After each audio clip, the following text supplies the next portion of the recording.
¿Por qué tenía que ser puesta la copa en el costal de Benjamín? ¿Por qué? ¿Por qué en el de Benjamín? ¿Por qué no en los otros costales? ¿Por qué preciso en el de Benjamín? Ya les di una pista cuando recién les hice una pregunta y cuando algunos contestaron, ya algunos se habrán dado cuenta por qué. Entonces, ¿por qué? ¿Por qué en el de Benjamín? ¿Por qué la copa se tenía que poner en el costal de Benjamín? Pregunta, ¿por qué tenía que ser puesta en el costal de Benjamín? Miro respuestas. Espero que así meditando, porque era justo, fue el único que no lo vendió. Efectivamente, fue el único que no lo vendió, pero ¿qué más dicen? ¿Quién da más? ¿Quién da más? Porque no tenía culpa, porque a él lo amaba, bueno, su padre supongo, porque Benjamín era el menor, porque él era el hermano de José, la ira cayó sobre el menor, pasa de mí esta copa, el hermano que amaba, porque José quería estar con su hermano, era el consentido del papá. Bueno, sí, muchas respuestas. Todo lo que están diciendo no significa que no sea correcto, pero no coincide con la pregunta. Ahora entonces ya vamos a ver. Ya no estoy leyendo, ¿no? Si se dan cuenta para leer, me toca abrir los ojos y acercarme porque tengo el celular muy lejos. Si ustedes se dan cuenta, me ven pequeñito, ¿no? No tengo el celular cerca, lo tengo lejos. En ese momento estoy mirando la cámara, no estoy mirando lo que están escribiendo. Pero voy a mirar un ratico más. Tenía que encerrar, tenía que encerrar en pecado. De él iba a salir la tribu de Jesús. No, no, no, no. El que salió el que venía, ciertamente las 12 tribus representan a los 12 apóstoles, o viceversa. Los 12 apóstoles representan a las 12 tribus. El apóstol Pablo representa a la tribu de Benjamín, pero no es eso. Ya vamos a mirar. Ya ahora sí, ya no estoy mirando comentarios, no es necesario que escriban por ahora. Bueno, cuando ustedes se acuerdan, Benjamín efectivamente no estaba, ¿no? No estaba. Eso lo dijimos al principio. Benjamín no estaba en el momento que sus hermanos lo vendían. Todavía no había llegado Benjamín. Así todavía no. Porque realmente tenían que ser 12. Ahora, José tenían que ser 12, pero Benjamín estaba ahí vendiendo a su hermano. No, Benjamín no. Pero ¿qué característica tiene Benjamín? Efectivamente era el hijo de Raquel, ¿no? Raquel era la que amaba Israel. Israel a quien amaba. O Jacob. Bueno, ¿por qué a veces decimos Jacob? Porque a veces decimos Israel. Es el mismo. Pero Dios le cambió el nombre de Jacob a Israel. Jacob era una persona que no podía creer a la palabra de Dios. Israel es el padre de las 12 tribus y Dios guió a Israel para que pudiera tener fe. Incluso al final podemos ver, él logra tener fe. Al final, Israel, escuchando lo que dijo su hijo, no fueron ustedes los que me vendieron acá. ¿Quién fue? Fue Dios mismo. Entonces, el papá de José podría estar furioso con ellos, ¿no? ¡Ay, ustedes lo vendieron! Ahora, ¿por qué podía estar furioso? Porque 10 hermanos, 10 hermanos se pusieron de acuerdo con algo. 10 hermanos, de los 12, en total son 12 tribus, en total son 12, pero 10 se pusieron de acuerdo en algo. ¿En qué cosa? Se pusieron de acuerdo en que iban a decirle a su papá que él lo había devorado una bestia. Le llevaron la túnica llena de sangre, la túnica de colores que el papá le había hecho, se la llevaron llena de sangre a su papá. Y el papá, él mismo dijo, ay, alguna mala bestia lo habrá devorado. Entonces, ¿cómo ellos, cada que se sentaban a la mesa, cómo ellos habrán hablado con su papá? Dice que él lo lloró mucho tiempo lloró a su hijo José. Lo lloraba, muchísimo tiempo. Imagínense cada que se sentaban a la mesa a comer. Cada que se sentaban a la mesa, habían 10 personas que tenían un secreto. Los 10 estaban ahí en común. Esos 10 tenían un secreto. Y el secreto que tenían era contrario a lo que el papá pensaba. Se sentaban a la misma mesa con su papá. Su papá pensaba de una manera y ellos sabían que no era así. Imagínense el teatro que tuvieron que hacer todas las veces que se sentaban a comer a la mesa. Y sobre todo porque él lo lloró mucho tiempo. Todo ese tiempo que ellos vieron a su padre llorar, ellos tenían que hacer teatro. Cada vez se hacía más difícil, pero tenían que hacer teatro. Se habían puesto de acuerdo. No podían decir, ay papá, ya, bueno, le vamos a decir la verdad, es que lo vendimos. Vámonos a Egipto, rescatemos, cojan sus armas. Pero no, ellos mantuvieron así. No sé si saben ustedes qué característica tienen las personas que tienen una maldad oculta. Hay una característica que tienen las personas que tienen una maldad oculta. Tienen su maldad, pero ellos creen que nadie sabe. Dios sabe. Dios sabe, Dios conoce. Esa perversión, esa oscuridad que tienen. Hoy precisamente por leer el libro, el capítulo 5 de Isaías, tenemos que hablar de este pasaje tan oscuro. Entonces, cuando una persona, ahora sí hago pregunta, voy a leer. La pregunta, vamos a leer. La pregunta es esta. Los hermanos de José, debido a que lo negaban, una persona cuando tiene una maldad así muy grande, que no le cuenta a nadie, no le ha contado a nadie se la ha contado. Dios sabe, pero esa persona a nadie se la ha contado. ¿Qué pasa con esta persona que tiene esa maldad una maldad muy fea, muy fuerte? Esa persona, ¿qué característica tiene? Ustedes tal vez han conocido a algún familiar que tiene esa característica. ¿Qué característica? ¿Qué característica tiene una persona que tiene una maldad muy grande? Pregunta. Amargura, son lisonjeros, se siente condenado, amargado,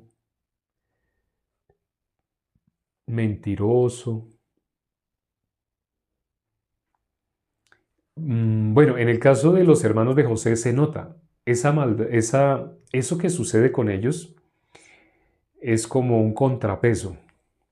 La actitud de Judas señala a otras personas, se sienten culpables, apariencia, soberbia. Bueno, está escrito de los hermanos de José, qué es lo que sucede en una persona cuando tiene una maldad muy grande. Por ejemplo, les voy a contar un caso, el caso de mi papá. Mi papá, él tenía 2 hogares. Nosotros nos enteramos muy tarde, pero mi papá tenía 2 hogares. O sea, tenía el hogar con mi mamá y aparte tenía otro hogar. No sabíamos. En el otro hogar también tenía hijos. Acá con mi mamá tenía hijos, pero después cuando pasaron varios años, él sí formó otro hogar y tuvo más hijos. Pero ese otro hogar que tuvo, lo tuvo en secreto, se puede decir. Por el trabajo que él hacía, se prestaba para que no nos diéramos cuenta cuando él faltaba 3 días, luego volvía, porque él trabajaba, era como guarda, ¿sí? Así como guarda de aduana, lo que la gente, muy parecido, ya ahorita no existe, pero antiguamente era como ahora decir policía, ¿sí? Entonces él se tenía que ir a otra ciudad, se quedaba ya 3 días, así luego volvía, a veces 8 días, luego volvía. El trabajo se prestaba para que él perfectamente pudiera tener otro hogar, pudiera quedarse allá, no sé, varios días, no se daba cuenta. Ni el otro hogar tenía por qué darse cuenta del primero y el primero del segundo, así. Pero ¿qué característica tenía mi papá? Él, cada que estaba con nosotros, apenas llegaba, para nosotros era sinónimo de alegría, para la carne, porque él nos llevaba a comer a restaurantes finos, nos llevaba a piscina, o sea, siempre que estaba él era diversión, todo era diversión, diversión, diversión. Temor de sí mismo. Bueno, entonces, ¿qué característica tienen ellos? ¿Cómo se presentaron ellos delante de José? Y ahora ustedes se van a dar cuenta, ellos qué concepto. La Biblia dice que nuestro corazón es engañoso y perverso. Entonces, cuando una persona tiene una maldad muy grande, voy a contarles un ejemplo más, a ver si alguien se da cuenta. Bueno, no es. Bueno, voy a contarles este ejemplo. Cuando una persona, ese es, digamos, aquí a la altura de mi mentón, aquí a la altura de mi mentón, se creían honestos. Esa era la palabra. Lili la dijo. Ellos se creían honestos. Voy a contarles de todos modos el ejemplo. Aquí a la altura de mi mentón, imagínense que por aquí pasa una línea, ¿cierto? Digamos que esa es la línea normal de un ser humano. Siempre un ser humano está por acá. A veces tiene altibajos, así altibajos. A veces bajo, arriba, ¿sí? Eso es lo normal de un ser humano. Pero cuando un ser humano fuma, no sé si ustedes sepan qué pasa en el organismo. Cuando uno fuma, se relaja. Se relaja, se relaja. Más allá de... Ese es el nivel normal, pero se va muy abajo en relación al nivel normal. Y esas sensaciones extremas el ser humano las busca. Entonces, por eso los deportes extremos y todo eso. Cuando se baja ese nivel, ¿qué tiene que hacer el organismo para volver a su nivel normal? Para volver a su nivel normal, el organismo tiene que dar un pico de excitación. Tiene que superar, el nivel normal tiene que superarlo. ¿Por qué? Porque hubo un bajonazo muy fuerte. Entonces, normalmente las personas que fuman, sí, se relajan con el cigarrillo. Pero cuando no están fumando, llega momentos en los que quedan como hiperactivos, quedan como que quieren hacer algo, quieren coger y uno los ve como tranquilo, tranquilo. Porque está así como que no se puede quedar quieto y se le mueven los pies y se le mueven las manos, está como moviendo algo tiene que estar haciendo. ¿Por qué una persona está haciendo así? Porque toma algo, no sé, toma té o toma algo que lo relaja. ¿Cómo lo relaja? El organismo después ¡prim!, le da un pico de excitación exagerada. Cuando ustedes ven a una persona así que no se puede quedar quieta, sino siempre tiene que estar haciendo algo tiene que estar haciendo, tiene que estar moviendo, está en la iglesia y está así.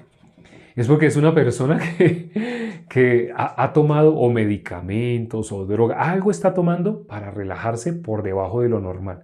Dios hizo al ser humano, ¿cómo lo hizo? Perfecto. Así dice la Biblia, Dios nos hizo así, pero el ser humano cuando altera esa línea normal, cuando la altera, entonces vienen sus consecuencias, ¿sí? Las consecuencias es una alteración en sentido opuesto.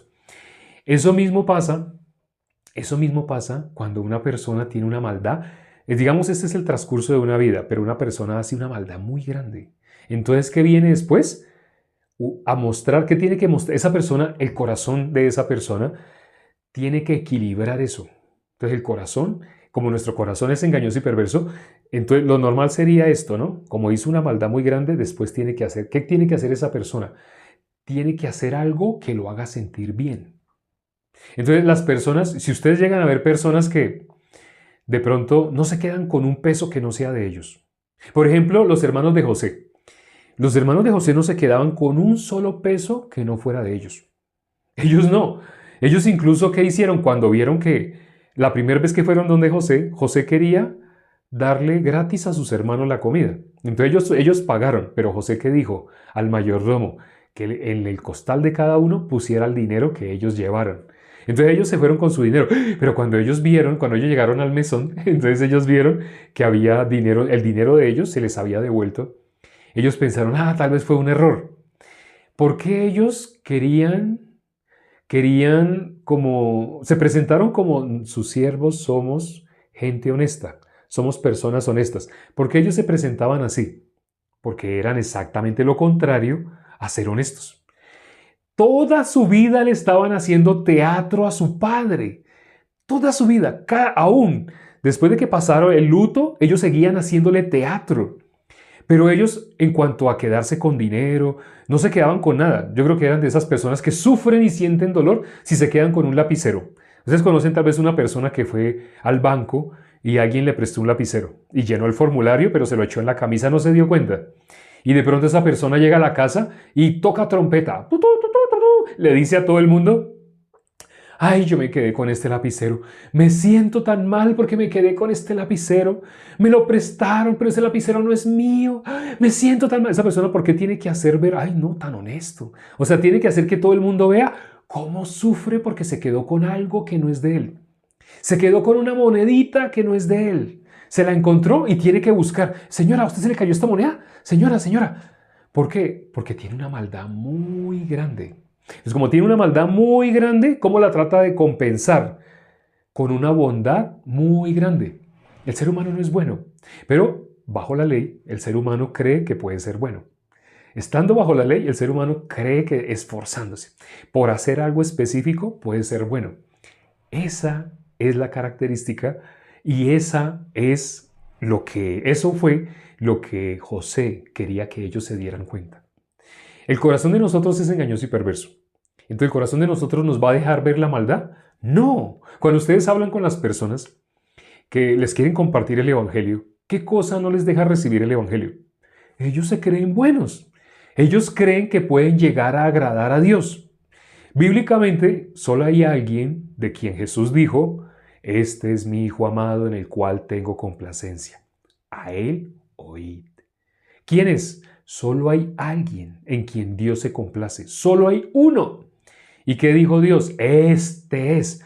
Pero ¿para qué Dios dijo, este es mi Hijo amado? Para que la gente mire a Jesús, no se miren a sí mismos.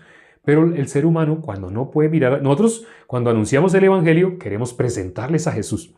Queremos que ellos conozcan a Jesús. Conocer a Jesús es ser libre del pecado. Ya sabemos lo que dice 1 de Juan, capítulo 3, versículo 6. El que dice el que peca no ha conocido a Jesús. Entonces, cuando conocemos a una persona, lo primero que le preguntamos es, ¿tú eres pecador? La persona, pues claro, todos somos pecadores. ¿Quién va a decir que...? Cuando las personas se expresan así, esa persona tenemos que presentarle a Jesús. ¿Qué es presentarle a Jesús? Que esa persona conozca que Jesús murió por sus pecados.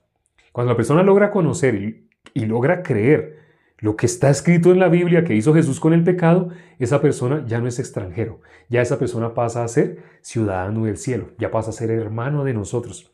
Pero nosotros le presentamos a Jesús. ¿A quién se le presenta a Jesús? A los que dicen ser pecadores. Pero ¿y si son pastores, si son líderes, si llevan tantos años de ministerio? No. Quita títulos, quita títulos. Como dijo Eliú, no sé hablar lisonjas. No sé hablar lisonjas. Así dijo Eliú, no sé hablar lisonjas. Quita todo título, quita todo eso, quita, que el presidente, que... Dios solo mira, ¿es pecador o no es pecador? Es lo único que Dios mira. Dios lo único que mira en todo ser humano ¿es pecador o es justo? Es lo único que Dios mira. Si hay pecado en el corazón, ese corazón está sucio. La sangre de Jesús nos limpió de todo pecado. Así dice la Biblia, ¿no? La sangre de Jesús nos limpió de todo pecado. Pero una persona que dice que es pecadora, esa persona tan raro, esa persona no ha sido limpia.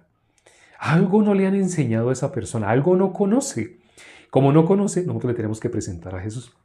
Pero si esa persona tiene una maldad oculta, tiene su maldad tapada, la tapa, como el gato, que hace sus cochinadas y las tapa. Entonces, así dice, ¿no? El gato. El ser humano haciendo sus cochinadas las tapa porque se apoya en su corazón. El corazón de nosotros es engañoso y perverso, en modo natural. Entonces, nuestro corazón natural, que es engañoso y perverso, nos quiere hacer sentir, tú puedes ser bueno. Tú eres más bueno que malo. Sí hay algo de maldad, pero es poquito. Y si tú sigues esforzándote, casi no se va a ver, casi no se va a ver. El corazón de nosotros nos enseña la hipocresía. Eso es algo natural que sale del ser humano. Pero los hermanos de José estaban igual que toda la humanidad. Los hermanos de José nos representan a nosotros, a todo el mundo. Todos necesitábamos que nuestra maldad quedara al descubierto. He recibido el testimonio de varios hermanos que cuando me testifican me dicen, desde que conocí el Evangelio, yo no me había dado cuenta cuán mala era. Yo soy de mis hermanas, yo pensaba que era la mejor, pero ahora me doy cuenta, yo soy la más terrible, pero de verdad, así, cuando la persona se acerca a la luz, ¿qué pasa? La luz descubre, sí, la luz descubre. ¿Dónde resplandece la luz? En las tinieblas. La luz no puede resplandecer donde ya hay luz. Viene nuestro Señor Jesucristo que es luz, pero hay personas que ya son luz. No, en ellas no puede resplandecer Jesús. Jesús, ¿dónde resplandece la luz? La luz resplandece en las tinieblas. Por eso los hermanos de José, ellos cumplían el requisito para recibir misericordia, pero se necesita que ellos se puedan dar cuenta de su maldad. Mientras ellos no se puedan dar cuenta, ¿qué es darse cuenta de su maldad? Señor, si tú no me ayudas, yo no puedo dejar de ser pecador. Hay alguien que oró de esa manera. En esa época, con qué palabras lo dijo? Sé propicio a mí, yo pecador. ¿Eso qué significa? Yo no puedo hacer nada para salir de la condición de estar separado de Dios. Yo no puedo hacer nada para escaparme de las garras de Satanás. No puedo, no hay nada. Ya lo he intentado, he tratado, pero no puedo, me doy, Señor, ayúdame. Cuando la persona queda así, ¿qué fue lo que le pasó a los hermanos de José? Cuando los hermanos de José, cuando la copa apareció en la copa, en el costal de Benjamín, ¿qué dijeron los hermanos? Nuestra maldad. ¿Qué dijeron ellos? Nuestra maldad ha quedado al descubierto. Dios ha sacado a flote nuestra maldad. Por eso tenía que quedar en el costal de Benjamín. Benjamín, ciertamente alguien escribió, él era inocente. No, no era inocente. Él no era inocente. Para los hermanos, Benjamín era el mejor. ¿Por qué? Benjamín no vendió a José. Para sus propios hermanos, Benjamín era inmaculado. No sé si han oído esa expresión. Alguien me escribe a mí así. Cada que hablamos del pecado, alguien escribe en los comentarios, ¡ay, ya! El inmaculado de TikTok. Así escriben. Porque como les hablo de pecado, de que tú eres pecador, de verdad eres pecador. Entonces dicen el inmaculado de TikTok. Entonces así decían de Benjamín. Así lo pensaban. En su corazón ellos veían como, ay, Benjamín es inocente, él es puro. Porque todos 10 tenían una maldad, pero había un hermano de ellos, el 11avo, que realmente era el 12avo. El 11avo ellos lo vendieron. El 12avo ellos lo tenían como... Pero si la maldad de una persona no queda al descubierto, cuando ellos vieron que aquel que veían así como inmaculado, como el inocente, ellos lo veían así, ¿no? Porque si se comparaban con Benjamín, Benjamín era el inocente. Entonces, cuando en el costal de Benjamín quedó la copa, si apareció la copa, ellos ¿qué vieron? Nuestra maldad quedó al descubierto. No sé si se logran dar cuenta la relación que hay. ¿Por qué ellos, al darse cuenta que estaba en la copa, en el costal de Benjamín, nuestra maldad quedaba al descubierto? Dios ha sacado nuestra maldad. ¿Por qué? Suena raro, ¿no? Cuando ustedes entienden así lo que hubo antes, lo que tuvieron que hacer ellos, cómo llevaron su vida hipócritamente. Pero el corazón de nosotros, como es engañoso y perverso, hizo que ellos depositaran todas sus energías en querer ser buenas personas, en querer ser honestos. ¿Ellos cómo se presentaban? Somos honestos. De verdad, su corazón les hacía ver que ellos eran honestos.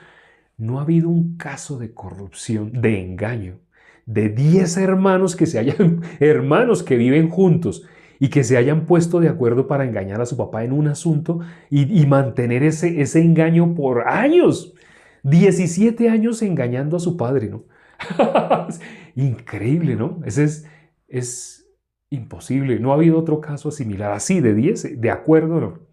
El caso de la deshonestidad más grande que ha quedado registrada en la historia, el caso de la hipocresía, ¿sí? De la mentira más grande que quedó registrado. ¿Y cómo se presentan?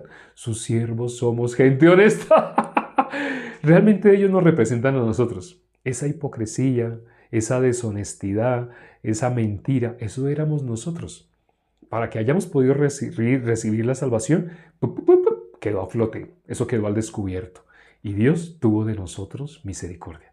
De lo contrario, no habría podido tener misericordia. Se nos pasó el tiempo, es más lo que se tiene que compartir sobre este tema. Ahí no termina, pero ya nos toca orar para terminar. Vamos a orar para terminar. Padre, gracias por este tiempo que nos permites para considerar tu palabra. Gracias, Señor, porque nos muestras a través de la Biblia lo más importante, la salvación. No hay nada más importante que la salvación. ¿Quién puede valorar la salvación? Aquel que se da cuenta que está separado de Dios. La maldad pura, la maldad más grande es estar separado de Dios. Pero todo ser humano, ¿en qué se apoya? En su propio corazón, en su bondad, en sus buenas intenciones, en querer agradar a los demás, en querer ser destacado como una persona amable, una persona con muchas cualidades. Pero bíblicamente el ser humano está muerto. Bíblicamente el ser humano es 100% maldad. Aunque se demuestre ante la sociedad, ante los ojos humanos, ante la carne, aunque se muestre como correcto, entre más correcta se muestra una persona, más porquería está tapando, más suciedad está camuflando esa persona.